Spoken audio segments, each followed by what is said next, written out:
आज ममता बनर्जी के द्वारा जो बयान दिया गया है कि ओबीसी का हक जो हमें ओबीसी को मिलना चाहिए था, हमारे हक को, ओबीसी वर्ग के हक को उन्होंने असंवैधानिक तरीके से मुसलमानों को देने का काम करा है। यह पाप उन लोगों के ममता बनर्जी के द्वारा किया गया है और उस पर हाई कोर्ट कोलकाता के द्वारा रोक लगाई गई है।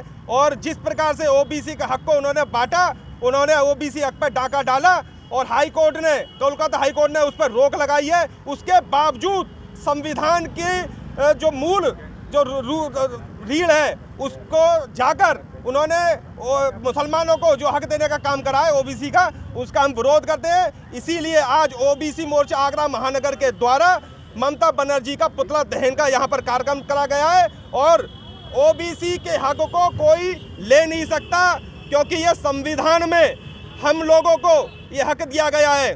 मित्रों, मैं एक बात बताना चाहता हूँ कि जब देश आज़ाद हुआ था 1947 में, तो मुसलमानों के लिए 2 देश बन गए और उनको वहाँ पर पूरा हक मिल गया। लेकिन हिंदुओं के लिए जो ओबीसी वर्ग के लोग हैं, उनको बाबा साहब डॉक्टर भीमराव अम्बेडकर के द्वारा ओबीसी का आरक्षण दिया गया। उस आरक्षण में ओबीसी वर्ग के लोगों के हक में मुसलमानों को जो उन्होंने आरक्षण दिया गया है, हम इसका बहुत ज़्यादा बुरी तरीके से इसका विरोध करते हैं और इसका हम लोग यहाँ पर बहिष्कार करते हैं। और ममता बनर्जी को इस बार इसकी एक भी सीट लोकसभा के अंदर नहीं आएगी।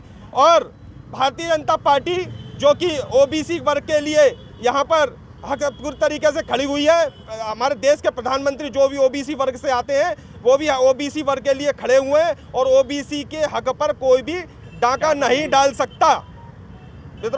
जिस तरह से ममता बनर्जी ने ओबीसी के आरक्षण को वोट बैंक की राजनीति करने के लिए और एक विशेष धर्म के लिए, और मैं सीधे सीधे स्पष्ट कहना चाहता हूं कि मुस्लिम धर्मों को खुश करने के लिए ओबीसी आरक्षण मुस्लिम समाज को दे रहे हैं। हम ओबीसी मोर्चा भाजपा आगरा महानगर उसका कड़ा विरोध करते हैं, कड़ी निंदा करते हैं। साथ ही एक और जहां माननीय प्रधानमंत्री जी हैं जिन्होंने ओबीसी वर्ग के लिए पिछड़ा वर्ग आयोग की स्थापना की, और वहीं ममता बनर्जी हैं जो दूसरी ओर ओबीसी आरक्षण को मुस्लिम समाज में देने का काम कर रही हैं। ममता बनर्जी जो आगामी 4 जून को जब लोकसभा चुनाव का नतीजा आएगा, उन्हें पता चलेगा कि जहां ओबीसी वर्ग सरकार बनाने की ताकत रखता है, वहीं सरकार गिराने की भी ताकत ओबीसी वर्ग रखता है। तो ममता बनर्जी, मैं आपको सीधे स्पष्ट शब्दों में बता देना चाहता हूं कि यह ओबीसी वर्ग है, इसकी ताकत को पहचानिए और इसके आरक्षण को आप कहीं और देने की बात की तो आपका कड़ी विरोध होगा। कहीं ना कहीं आपको राजनीतिक विदाई हमेशा के लिए आपको दी जाने वाली है। मैं धर्मेंद्र धाकड़, ओबीसी मोर्चा सिवाई मंडल अध्यक्ष।